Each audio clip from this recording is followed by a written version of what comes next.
Hey guys, and welcome back to this channel. In this video, I'll be showing you guys how you can actually now wear women's hair on like a masculine body on Dress to Impress.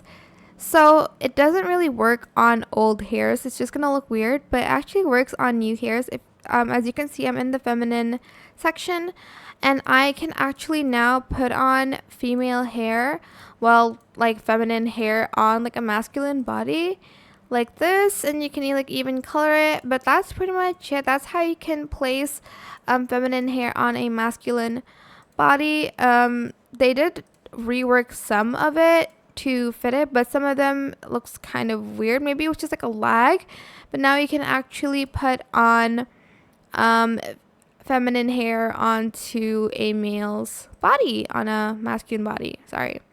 And that is it for this video. I hope it was helpful for you guys. Don't forget to like, comment, share, and also subscribe to this channel if you haven't done that already.